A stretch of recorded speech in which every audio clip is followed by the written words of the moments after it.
Well into winter sports season, Canada's Luge team has already started down the path towards the next Olympics. This weekend will be another key part on their slide to glory. Olympians Kim McRae, Sam Edney will be racing in this weekend's World Cup at Canada Olympic Park, but they've stopped by to give us a preview first, and something interesting we're going to touch on in just a second. Welcome to both of you. Thanks. Does it always mean more when you're racing at home? I mean, obviously the World Cup, a big deal no matter what, but Kim?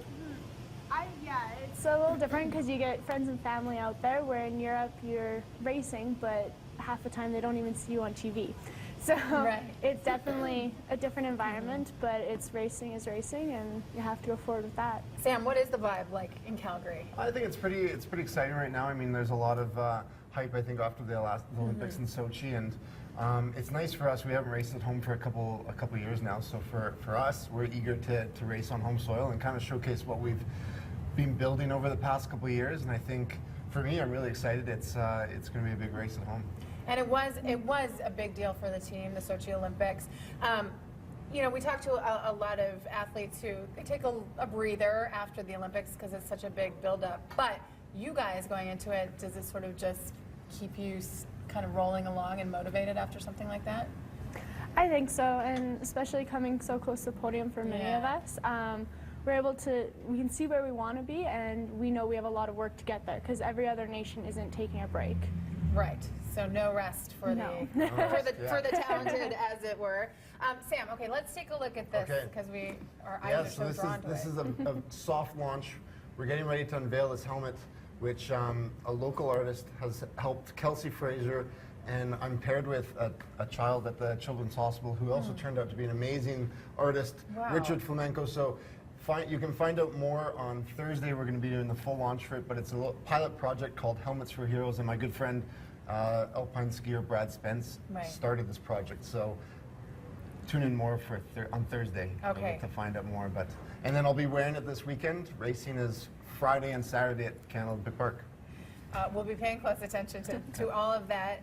Kim, let's talk about your season so far. A lot of people calling last year sort of your breakthrough year, and it's been a good start to the season for you as well. Yeah, it's definitely a little better than last year. I came last in the first two World Cups, but going forward, I have quite a bit of work, and the first World Cup, it was good. I got lucky 6th place, and then last week was a little rougher and came 11th, so build on that. What's the field like? I mean, I have to think it's just so elite at this point.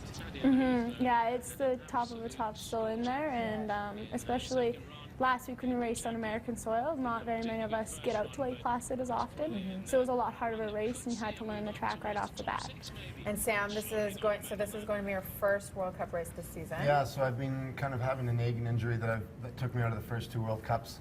So I skipped those World Cups to just kind of get ready for this Calgary, and then the second half for sure. I'm looking forward to the push into World Championships, and yeah, it should be fun to race at home, and looking forward to that because it has been a couple of years since we've raced here in Calgary. Tell me about the field that we're sort of watching out for, and also the Canadian team. Well, this will be, the top athletes in the world. We've got the Olympic gold medalists in the men's field, the silver and the bronze medalists. Both those guys retired after this year, so it gives a good opportunity to make a move in the standings. But I mean, it's the best in the world are here. It's a bit of a smaller field for sure after an Olympic year, but I mean, you're looking at probably 24 nations or maybe 23 nations kind of racing this weekend. So. I know your team has been sort of promoting luge. I believe I saw some Stampeders, a luge on wheels. Yeah. What's it like when you watch other athletes track? Are they too big for luge? Are they more suited for bobsled? Yeah, they're bobsledders up there for sure. They're not very flexible there.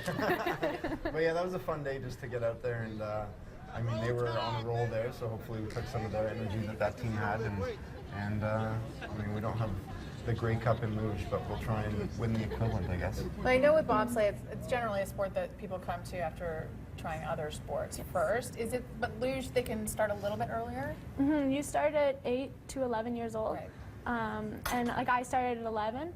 Sam was a little later at 15. Yeah, 14. 14. And so it is a younger sport because you just need those runs down the track and the experience down the track. Well, thankfully, you guys have lots of experience, and we're wishing you all the best this season. We'll be keeping tabs on you guys. The Luge World Cup happening starting on Friday with the doubles and women's, and then Saturday men's and sprint cup at COP. More information at breakfasttelevision.ca. Thanks for having us. Yeah, Thank thanks you. for coming on this morning. Always behind you guys. And we're going to check in with Jody, taking a look at what's ahead. Weather-wise, I don't know what this is going to do for things like tracks. What will it do when it's 11 degrees? Well, I'll tell you what it won't do is it's definitely not going to be helping out our outdoor skating rinks, but I think that we can be forgiven for that.